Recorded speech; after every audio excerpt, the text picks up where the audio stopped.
여러분 주부를 참가하실 때 여러분 앞에 교회 소식 전하겠습니다. 우리 교회 방문하신 모든 분들 주님 이름으로 환영합니다. 등록 원하시는 분 말씀하시면 저희가 친절하게 도와드리겠습니다. 더 하나님께 가까이 나아갈 수 있도록 성경 통독을 계속하고 있는데 시편입니다. 시편 시작한 지 얼마 안 됐기 때문에 금방 따라갈 수 있는데 시편에 담긴 보화들을 우리가 통독을 통해서 함께 나눌 수 있었으면 좋겠습니다. 한 가족 되신 귀한 청년 우리가 잘 정착할 수 있도록 기도 부탁드립니다. 6월 첫째 주간 예배 및 모임 안내 드립니다. 코로나19 상황에 따라 우리가 조금씩 변화가 있는데요. 주일 오전 예배는 우리가 지금처럼 진행합니다. 열화상 카메라와 또 바코드 출결 체크 이후에 들어올 수 있도록, 혹시 바코드가 없으신 분들은 사무실에서 확인해 주시고 혹은 이름을 쓰고 들어오시면 됩니다. 그리고 마스크를 쓰시고 거리를 유지해 주시되, 혹시 설교 중에 예배 중에 마스크 때문에 많이 힘드신 분들은 잠깐 나가셔서 쓰고 오셔도, 설교 중에 움직이셔도 괜찮으니까 그렇게 편안하게 또 예배 가운데 있기를 부탁드리고요. 교회 학교 현장 예배 중심으로 드려지지만 또 현장 예배 못 온 아이들을 위해서 매주 교육부서에서 예배 자리를 준비해 보내드리고 있습니다. 부모님도 꼭 아이들을 예배 챙겨주시길 부탁드리고, 새벽 기도회와 수요 기도회 정상적으로 드려왔는데 잠깐 고민이 생겼습니다. 올라오기 바로 직전에 우리 고림동에 확진자가 생겼는데 영화 아파트에 산다고 합니다. 그래서 오늘 당회 후에 이번 주 수요 기도회와 새벽 기도는 어떻게 할지 저희가 결정하고 여러분에게 문자로 보내드리도록 하겠습니다. 그러나 지금 예배 드리는 가운데는 걱정하지 마시고요. 오늘 오후 찬양 예배, 가정 예배가 가정 세미나가 있습니다. 세븐에듀 차기령 대표, 웬만하면 모시기 힘든 분입니다. 정말 힘든 분인데 오늘 2시 30분에 우리 교회에서 모시고 세미나를 하려고 합니다. 못 오시는 분들은 집에서 실시간으로 보실 수 있도록 유튜브 생중계를 하니까 꼭 보셨으면 좋겠고요. 특별히 자료를 저희한테 몇 개를 주셨습니다. 그거 나중에 여러분에게 다 나눠드리도록 하겠습니다. 그러면서 하시는 말씀이, 오늘 안 오면 후회할 만큼 잘 준비해 가겠다라는 이야기를 하셨습니다. 그러니까 꼭 들으셨으면 좋겠고요. 강영장학회 임원 모임이 3부 예배 후에 당회와 안수집사의 모임이 있습니다. 또 박종희 집사님 가정에서 장례 위로 감사로 사랑의 성미 드렸습니다. 전량 도움이 필요한 어려운 가정을 섬기는 일에 사용하도록 하겠습니다. 우리 교회가 이제 예배 전후로 소독을 계속 하고 있습니다. 차도 소독하고 있고 깨끗하게 하고 있는데, 본당은 그동안 아이들이, 고등학생들이 했었습니다. 그래서 우리가 봉사자를 좀 모집하려고 합니다. 긴 시간도 아니고 2부 예배 전이나 3부 예배 전이나 후쯤에 길면 5분에서 10분 정도 우리 본당하고 옆에 부속실 소독을 하게 되는데, 우리 어른들이 좀 동참해 주셨으면 좋겠습니다. 그래서 우리 아이들이 사실 와서 소독하는 게 참 마음이 아프지 않겠습니까? 하루 한 주에 5분에서 10분 정도면 되니까, 나는 1부 예배 끝나고 혹은 2부 예배 끝나고 3부 예배 끝나고 가능하다, 이런 분들이 예배위원장님, 뒤에 계신 예배위원장님이나 밑에 사무실에 신청해 주시면 우리가 앞으로 더 많은 성도들이 쾌적하게 예배를 드릴 수 있을 것 같습니다. 우리 장로님 창립기념주일 기도해 주셨는데요, 우리가 해마다 천사운동이라고 해서 우리에게는 성대하게 축하 파티를 하지 않습니다. 그때 교회 본질이 무엇일까 진작에 고민하면서 이웃교회와 함께, 또 어려운 이웃과 함께 하려고 하는데, 특별히 이번에는 코로나19로 인해서 많이 작은 교회들이 더 어려워졌습니다. 그래서 우리가 그 작은 교회와 함께 착한 나눔을, 그래서 생활 월세를 좀 지원해 주어서 교회 목회를 그만둔 일이 생기지 않도록, 그래서 보시면 사명을 포기하지 않도록 힘이 되어주세요 라는 주제를 가지고 우리가 6월 21일 창립기념주일에 헌금을 하려고 하는데요, 어른은 10,000원 이상, 아이들은 3,000원 이상, 이렇게 해서 우리가 좀 이런 섬김을 가졌으면 좋겠습니다. 그런데 자세한 내용은 우리가 6월 14일 영상 보여주면서 말씀을 드리도록 하고, 오늘은 이 정도로 여러분에게 소개하도록 하겠습니다. 그리고 혹시나 전도 대상자 작정권에 대해서는 이따가 말씀드리는 가운데 여러분과 함께 나누도록 하겠습니다. 더 자세한 광고는 주부를 참고해 주시고 우리 함께 기도하고 하나님의 말씀 나누겠습니다. 거룩하신 아버지 하나님, 하나님의 말씀을 듣는 이 시간, 말씀을 전하는 저 또 말씀을 듣는 우리 성도 한 분 한 분의 마음이 성령 안에서 하나 되게 해주시고 이 말씀이 깨달아지게 하시고 믿어지게 하시고 내게 주시는 말씀으로 들려지게 하여 주셔서 이 말씀의 능력을 삶으로 경험하고 입술로 간증할 수 있는 복된 한 주간 되게 하여 주옵소서. 예수님의 이름으로 기도하옵나이다. 아멘. 우리 한번 앞뒤 좌우분에게 이렇게 인사하겠습니다. 제가 본이 되겠습니다. 이렇게 한번 인사하겠습니다.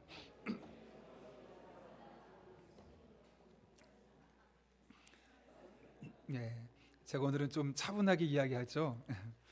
여러분 혹시 살면서 야 정말 부럽다, 저 사람 부럽네 라고 느껴보거나 생각된 적 누구나 한 번쯤 있을 겁니다. 저도 없지는 않습니다. 그런데 저는 지금까지 살아오면서 사실 남들에 대해서 크게 부러움을 느끼는 스타일이 아닙니다. 뭐 전혀 없는 것은 아니지만 상황을 그대로 받아들이고 인식하는 편입니다. 그래서 지금까지 살아오면서 잠깐 부럽다라고 생각했지만 그것 때문에 마음이 힘들었던 적이 한 번도 없는데, 목회자가 되고 나서 진짜 부러운 사람이 한 명 있습니다. 이름만 들어도 잘 알 수 있는 분당 우리교회 이찬수 목사입니다. 무엇 때문에 제가 부러워할까요? 큰 대형교회를 목회하기 때문에 부러워할까요? 영향력 있고 유명한 목사로서 부러워할까요? 그렇지 않습니다. 제가 그분에게 있어서 가장 부러운 것은 정말 한국교회에 영적인 큰 영향을 끼쳤던 옥하는 목사라는 좋은 스승을 두었다는 것, 그게 저에게 있어서는 가장 부러운 것 중에 하나입니다. 부교육자로서 그런 담임 목사님 밑에서 목회를 잘 배우고 그 잘 배운 목회를 통해서 바른 목회를 실천하면서 교회 안팎으로 선한 영향력을 끼칠 수 있는 목사로 성장했다는 것, 저는 그것이 가장 현재도 앞으로도 부러워할 모습인 것 같습니다. 사실 우리가 알고 있는 이찬수 목사님은 그분의 개인적인 능력이 탁월해서이기도 하지만 옥한흠이라는 좋은 담임 목사 밑에서 좋은 목회를 10년 동안 배우면서 형성된 것이라고 해도 과언이 아닐 정도입니다. 그래서 저에게도 요즘 고민이 생겼습니다. 그전에는 그냥 열심히 해야지 내 몸이 부서지도록 사역하면 돼 라고만 생각했었는데, 어느 순간부터는 나뿐만 아니라 나와 함께 목회하는 우리 부목사님들, 부교육자들이 나와 목회하면서 조금 더 성장했으면 좋겠고, 좀 더 바른 목회를 배웠으면 좋겠고, 또 일이 있어서 개척을 하든 어느 교회를 부임을 받아 가든 그 교회에서 정말 좋은 목사님이 되었으면 좋겠다라는 그런 마음에 소원이 있기 때문에 그렇습니다. 그러다 보니까 말도 좀 더 조심하게 되고 한 번 더 생각하고 말하게 되고, 사실 예전보다 목회하는 데는 조금 힘들어지긴 했지만 그래도 그 안에서 제가 스스로 성장해 나아가고 또 우리 목사님들에게 또 선한 영향력을 줄 수 있다는 사실 하나만으로 제 안에 또 기쁨이 있는 것이 요즘 저의 모습입니다. 우리가 살면서 본받을 만한 사람이 한 명 이상 있다는 것은 진짜 큰 복입니다. 왜냐하면 그 사람이 걸어온 발자취만 따라가도 절반 이상의 열매를 거둘 수 있기 때문에 그렇습니다. 이것은 마치 처음 가는 산에 갔는데 산책로가 있는 길을 걸어가는 것과 똑같죠. 처음 가는 산에 산책로가 전혀 없는 곳에 길을 개척하면서 가는 길이 얼마나 힘들겠습니까? 그러나 앞에 내가 본받을 만한 사람이 있고 모델을 삼을 만한 분이 있어서 그분이 했던 것을 그대로 따르고 본받아가면서 가다 보면 마치 큰 산, 처음 가는 산이지만 산책로를 따라가는 것처럼 얼마나 그 일이 열매가 있고 또 얼마나 그 일이 수월하게 진행될 수 있을까 생각해 본다면 내 인생의 모델을 갖고 살아가는 것이 진짜 복이다라는 생각을 하게 됩니다. 바라기는 우리가 살아가면서 여러분 적어도 내 인생의 신앙의 모델, 그런 분은 한두 분쯤 가졌으면 좋겠습니다. 그리고 기회가 된다면 조금 더 성장할 수 있다면 여러분이 누군가에게 그런 영적인 모델로 세움받는 그런 주의 종들 될 수 있기를 예수님의 이름으로 축원합니다. 오늘 우리는 본문을 통해서 우리가 본받을 만한 두 명의 사람을 만나게 됩니다. 첫 번째는 베드로이고 두 번째는 예수님입니다. 먼저 베드로에 대해서 살펴보겠습니다. 본문은 세족식 본문으로 우리에게 잘 알려져 있죠. 그래서 우리는 본문을 읽을 때마다 늘 예수님 중심으로 우리는 이렇게 종처럼 낮은 자세로 섬겨야 돼 라는 말씀을 주로 들어왔습니다. 예, 맞습니다. 그렇게 이 본문은 그런 성경적인 접근이 있습니다. 그러나 오늘은 우리가 본문의 말씀을 계속해서 추적해보고 있는 베드로의 관점에서 한번 살펴보려고 합니다. 오늘 우리가 읽었던 본문의 사건은 예수님께서 로마 군인에게 체포되기 바로 직전, 바로 전날이었던 목요일 날 있었던 일입니다. 그때 예수님께서 제자들의 발을 씻어 주셨죠. 여러 사람의 발을 씻고 마지막에 베드로의 발을 씻게 되었을 때 베드로가 화들짝 놀라며 반응합니다. 어떻게 반응했는지 오늘 본문 6절과 8절은 이렇게 말하는데요. 제가 한번 읽어보겠습니다. 6절입니다. 시몬 베드로에게 이르시니 베드로가 이르되 주여 주께서 내 발을 씻으시나이까. 8절입니다. 베드로가 이르되 내 발을 절대로 씻지 못하시리이다. 여러분, 베드로가 이렇게 반응한 것, 예수님이 왜 그런 행동을 하는지 몰라서 그랬을까요? 궁금해서 물어봤을까요? 아니죠. 오히려 너무 당황해서 어떻게 주님께서 감히 제 발을 씻어줄 수 있겠습니까? 라고 묻고 있는 겁니다. 왜냐하면 당시의 관습에서 사람들의 발을 씻어주는 것은 종들이 하는 일, 특별히 그것도 유대인 종들이 아니라 이방인 종들이 하는 천한 일 중에 천한 일이었기 때문에 그런 것이죠. 그런데 주님께서 친히 그 천한 일, 모든 사람이 기피하고, 아니 기피하다 못해 이방인 포로에게만 시키는 그 일을 예수님이 하겠다고 하니 베드로 입장에서는 깜짝 놀랄 수밖에 없는 것이죠. 그렇게 당황했던 베드로가 그렇게 말을 했을 때 주님께서 베드로에게 말씀하시죠. 내가 너를 씻어주지 않으면 너와 나는 상관이 없다. 아무런 관계가 없다는 것이죠. 그러자 그 말을 들은 베드로가 무엇이라고 합니까? 오늘 본문 9절 말씀 같이 한번 읽겠습니다. 시작. 시몬 베드로가 이르되 네, 발뿐만 아니라 손도 씻어주시고 머리도 씻어주십시오라고 베드로가 요청하고 있습니다. 왜 그런 말을 했을까요? 예수님과 상관없는 일, 이 말에 내가 어쩌면 예수님과 상관없는 사람이 될 수 있겠구나라는 두려움, 다른 말로 하면 무엇보다 나는 주님과 깊은 상관관계를 맺고 싶습니다 라는 열망이 그에게 있었기 때문에 그런 겁니다. 베드로는 때로 보면 성급해 보입니다. 다혈질의 사람으로 알려져 있습니다. 그랬던 베드로였지만 적어도 예수님과의 관계만큼은 진지하게 깊은 관계를 늘 유지하고 싶었던 건, 그것이 베드로가 갖고 있었던 영적인 갈급함임을 오늘 본문을 통해 우리는 깨닫게 되는 것이죠. 이 모습은 마치 해바라기가 햇빛을 바라보는 것처럼, 목마른 사슴이 시냇물을 찾는 것처럼 이렇게 베드로에게는 하나님을 향한 영적인 목마름과 영적인 갈급함이 있었음을 오늘 본문이 우리에게 보여주고 있는 것입니다. 여러분, 혹시 시편 51편에서 다윗이 했던 기도 기억하십니까? 제가 한번 읽어볼까요? 하나님이여, 내 속에 정한 마음을 창조하시고 내 안에 정직한 영을 새롭게 하소서. 나를 주 앞에서 쫓아내지 마시며 주의 성령을 내게서 거두지 마소서. 다윗이 하나님께 간절히 기도하고 있는 부분입니다. 그의 기도문이죠. 근데 지금 다윗이 무엇을 놓고 기도하고 있을까? 하나님, 제가 지금 이스라엘의 왕인데 이 왕국이 10년, 100년 이어지게 해주시고 제 자손 세대에도, 그 다음 세대에도 천대에 이르기까지 이 나라를 지켜주십시오. 제가 인기 있는 대통령, 인기 있는 왕이 되게 해주십시오 라고 기도하지 않았습니다. 다윗의 관심은 하나였습니다. 하나님, 제가 그동안 성령이 충만해서 늘 성령과 밀접한 관계 속에서 은혜 가운데 살았는데 그 성령을 내게서 거둬가지 마십시오. 나는 하나님이 없으면 못 삽니다. 하나님 때문에 살고 하나님과 함께 사는 사람인데 그 성령을 거둬가시면 안 됩니다.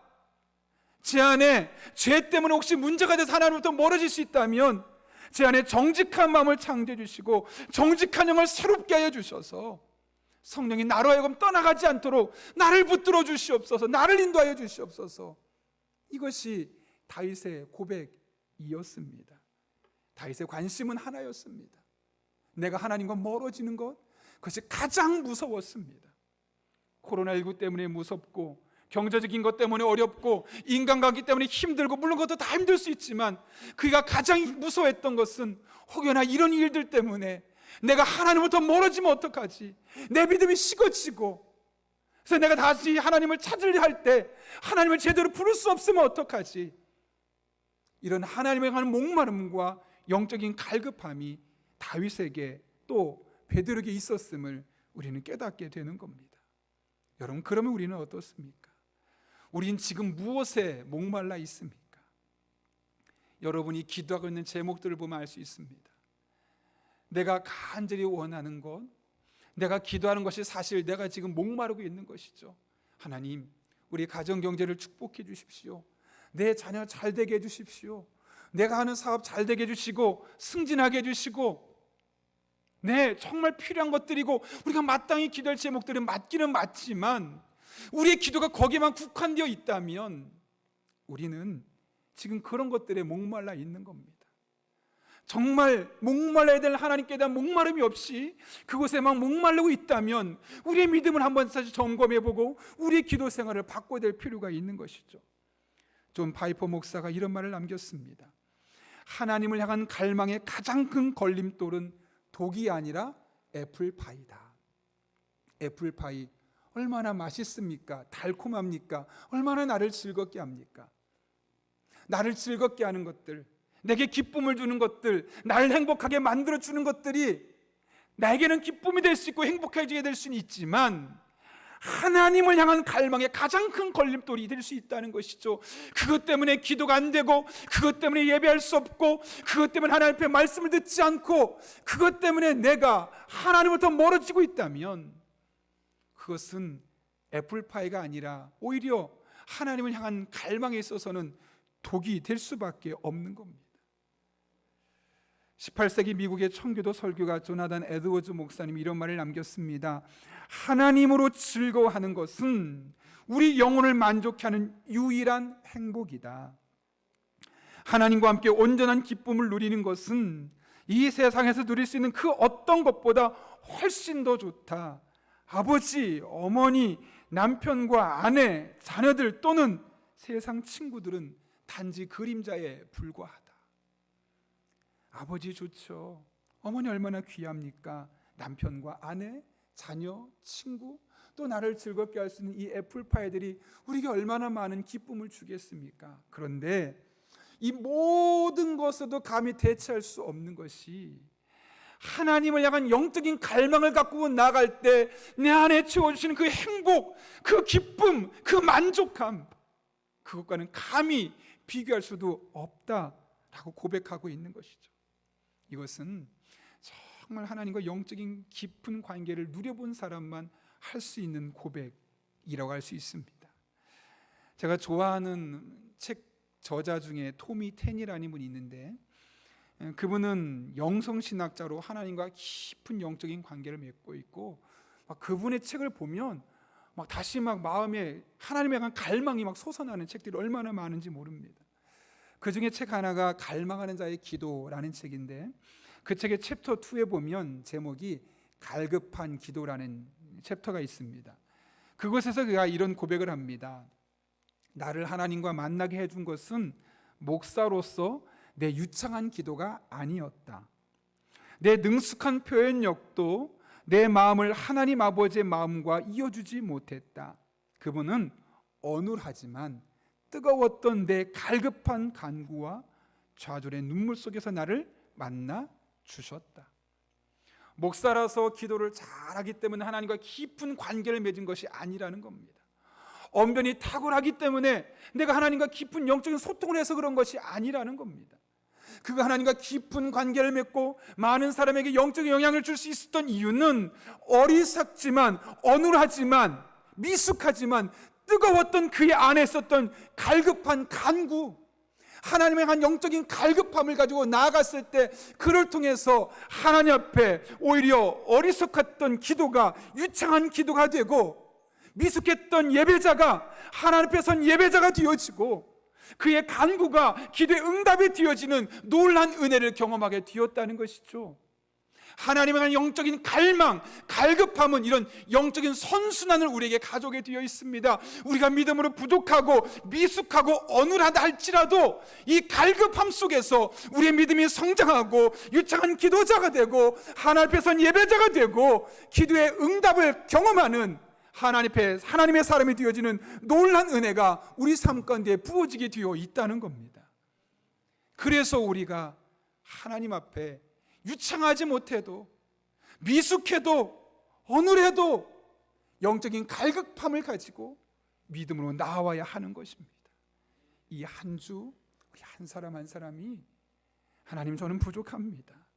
저는 기도도 잘하지 못하고 말씀도 잘 알지 못하고 미숙합니다. 그러나 하나님을 향한 갈망만큼은 다윗처럼 베드로처럼 뜨겁습니다. 그런 마음으로 나올 때 여러분 한 분 한 분의 영적인 갈급함을, 그 갈망을 채워주시는 놀란 하나님의 은혜를 경험하는 그런 복된 한 주가 될 수 있기를 예수님의 이름으로 축원합니다. 우리가 본문을 통해 두 번째로 본받을 분은 바로 예수님입니다. 예수님은 그 모든 제자들의 발을 씻어주시고 나서 내가 왜 발을 씻어주게 되었는지 그 이유를 설명하시죠. 그 이유가 오늘 본문 14절과 15절에 기록되어 있는데요, 우리 함께 한 목소리를 읽어보겠습니다. 시작. 내가 주와 또는 선생이 되어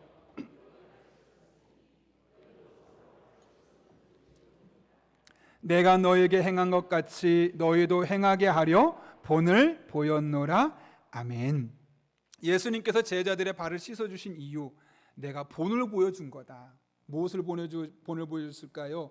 내가 너희의 발을 씻어준 것처럼 너희도 서로 발을 씻어주는 자가 되어라. 이런 모델이 되어주기 위해서 예수님께서 일부러 지금 발을 씻어주셨다는 것이죠. 여러분, 그렇다면 서로 발을 씻어준다는 게 도대체 어떤 의미가 있을까요? 단어 그대로 발만 씻어주면 되는 걸까요?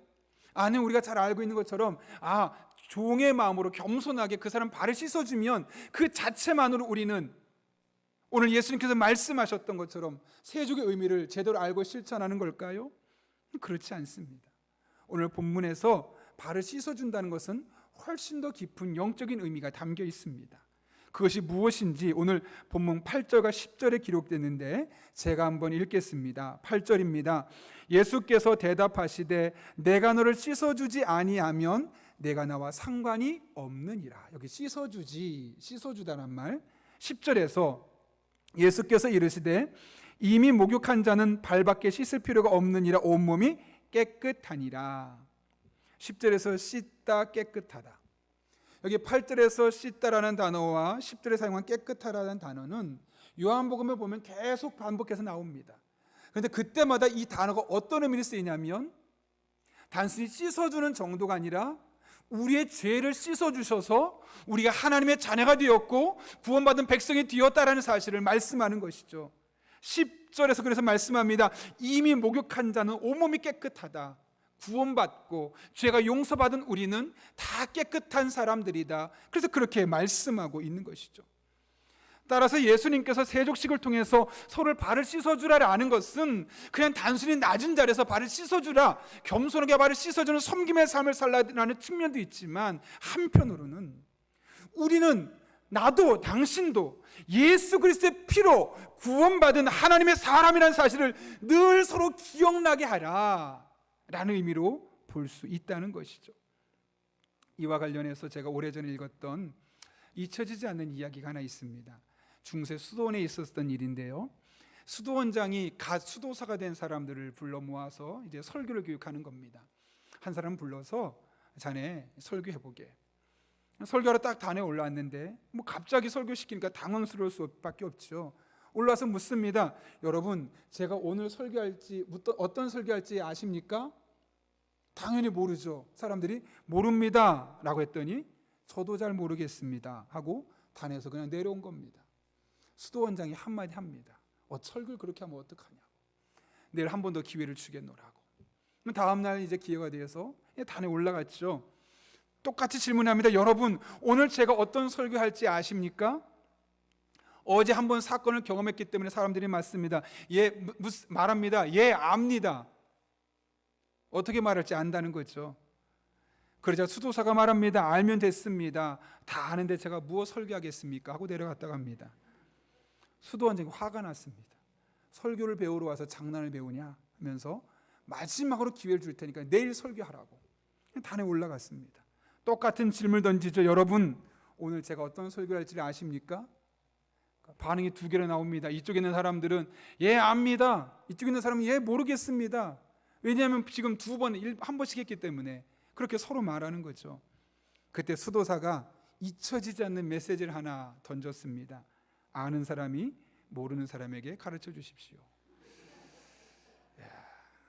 그리고 설교단에서 내려왔습니다. 혼날 줄 알았는데 수도 원장이 오더니 내가 지금까지 들은 설교 중에 가장 최고의 설교였다고. 아는 사람이 모르는 사람에게 가르쳐 주십시오. 그러면서 이것을 우리 수도원의 표로 삼겠다고.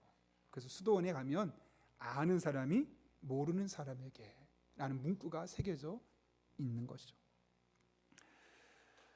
제가 예전에 선교 갔을 때도 비슷한 일을 경험했는데요. 선교단체에 갔는데 센터가 있습니다. 선교 팀원들이 모여서 훈련받는 센터에 보면 위쪽에 글씨가 써 있는데 뭐라고 써 있냐면 To know God, to be known God. 하나님을 알라, 그리고 하나님을 알게 하라 라고 쓰여져 있었던 것이죠.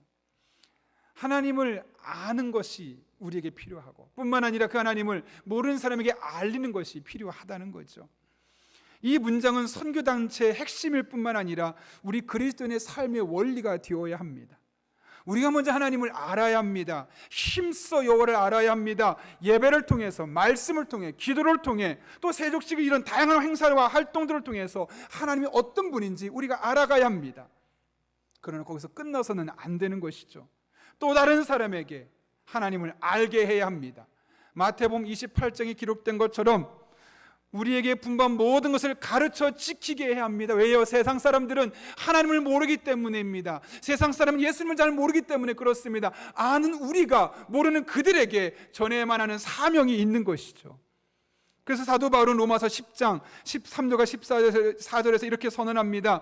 누구든지 주의 이름을 부르는 자는 구원을 받으리라. 그런즉 그들이 믿지 않은 이를 어찌 부르리요? 듣지도 못한 이를 어찌 믿으리요? 전파하는 자가 없이 어찌 들으리요? 예수님을 알고 믿고 받아들이면 누구나 구원받을 수 있다는 것이죠. 근데 문제가 무엇입니까? 그들이 듣지 못했다면 그 예수님을 부를 수 없고 그분을 영접할 수 없다는 겁니다. 그러므로 우리가 할 일은 너무나 선명합니다. 내가 아는 하나님, 내가 경험한 예수 그리스도의 십자가의 은혜와 그 구속의 은총을 그것을 모르는 사람에게 알리는 것. 오늘 세족식을 통해서 우리에게 주신 말씀이 그런 말씀 아니겠습니까? 여러분, 세족식은 단순히 발을 씻겨주는 정도의 섬김으로 기억돼서는 안 됩니다. 오히려 나를 위해 십자가를 지시고 나를 구원하신 예수 그리스도 그분의 은혜, 하나님의 은혜를 늘 기억하게 만드는 것이 되어야 하는 것이죠. 뿐만 아니라 이 사실을 아는 우리가 그 사실을 전혀 알지 못하는 이들에게 알리는 것, 이것이 바로 십자가 안에서, 특별히 십자가를 지시기 전에 세족식을 통해서 우리에게 주시고자 하셨던 하나님의 메시지임을 우리는 깨닫게 되는 겁니다.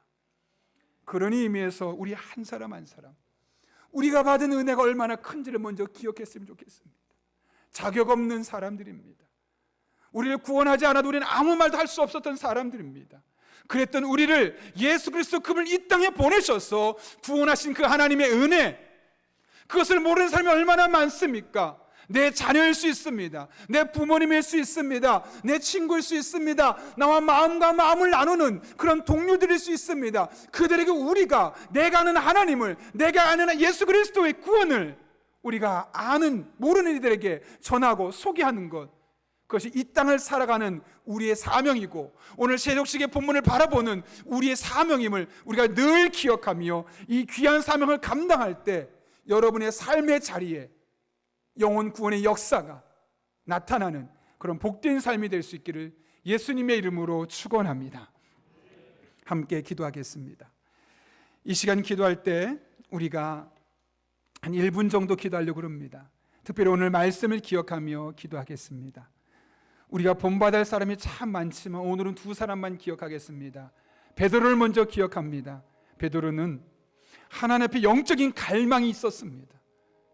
나와 상관이 없느냐는 말씀에 질색하며 온몸을 목욕시켜달라고 말할 정도로 하나님과 함께하는 삶을 사모하고 또 사모했는데, 우리도 베드로처럼 다윗처럼 하나님과 친밀한 영적 관계를 맺는 것이 우리의 삶의 1순위고 우선순위가 될 수 있게 해달라고, 뿐만 아니라 세족식을 통해서 이것은 단순히 겸손한 섬김이 아니라 예수 그리스도의 십자가의 은혜를 기억하고 내가 아는 은혜를 모르는 이들에게 전하는 것임을 깨닫게 하셨는데, 우리의 삶에 구체적으로 그렇게 전하며 살아갈 수 있는 주의 종들 될 수 있게 해달라고, 특별히 요즘 코로나로 인하여서 우리가 대면하면서 전도를 하지 못하는데, 우리가 그들의 명단을 작정해서 교회 안에 제출하면 수요 전도대가 함께 기도하려고 합니다. 오늘 기도할 때 내가 전도대 대상 이름이 생각날 수 있게 해달라고 2명 정도 써서 교회에 제출하실 수 있게 해달라고, 우리가 이 시간 하나님의 은혜를 구하며 1분 정도지만 간절한 마음으로 기도하겠습니다. 함께 기도합니다. 거룩하신 아버지 하나님, 우리를 오늘도 주님 전에 불러주셔서 하나님의 은혜를 사모하는 주의 종들 되게 하시는 데 진심으로 감사를 드립니다. 베드로를 기억합니다.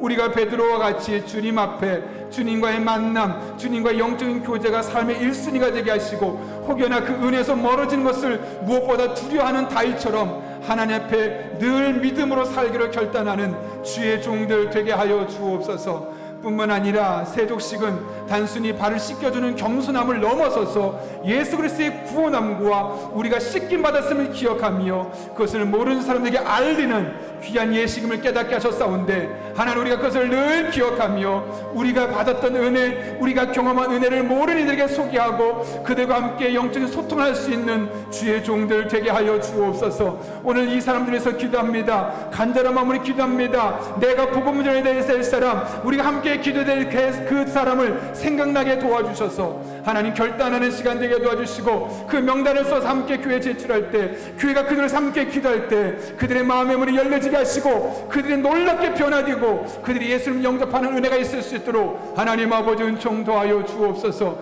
간절한 마음으로 기도합니다. 하나님을 여시고 응답하여 주시옵소서. 하나님의 살아계신 임재심을 경험하는 복된 시간이 되게 하여 주옵소서. 하나님을 바라보고 의지하오니 신실하신 아버지 하나님 역사하여 주옵소서. 거룩하신 아버지 하나님, 오늘도 귀한 말씀을 통해서 우리가 베드로를 본받고 예수님을 본받을 수 있는 신앙의 결단을 내릴 수 있게 하시는 은혜 진심으로 감사를 드립니다. 오늘 베드로가 하나님과의 영적인 관계를 삶의 우선순위로 여기고 영적인 갈급함을 가지고 늘 주님 앞에 나가려고 힘썼던 것처럼, 우리 또한 그와 같은 믿음을 가지고 그와 같은 영적인 갈망을 가지고 하나님 앞에 나갈 때 그 갈망을 채워주시고 공급해 주시는 하나님의 놀라운 은총을 경험하는 주의 종들 되게 하여 주옵소서. 뿐만 아니라 세족식을 생각하며 단순히 겸손하게 섬기는 것을 넘어서서 예수 그리스도 그분께서 우리를 위해 하신 일들을 먼저 안 우리가 모르는 사람들에게 전하고자 하는 귀한 사명이 있음을 깨닫게 하셨사온데, 이 사명을 위해서 함께 기도하고 이 사명을 위해서 함께 복음을 전할 때 하나님 우리의 전도 대상자들의 마음의 문이 열려지게 도와주셔서 그들이 마침내 예수 그리스도를 주님으로 영접하고 함께 신앙생활을 할 수 있는 그런 복된 영적인 전환점, 영적인 축제가 우리를 통해 나타나도록 은혜를 더하여 주옵소서. 함께 하실 간절히 바라오며 예수님의 이름으로 기도하옵나이다. 아멘.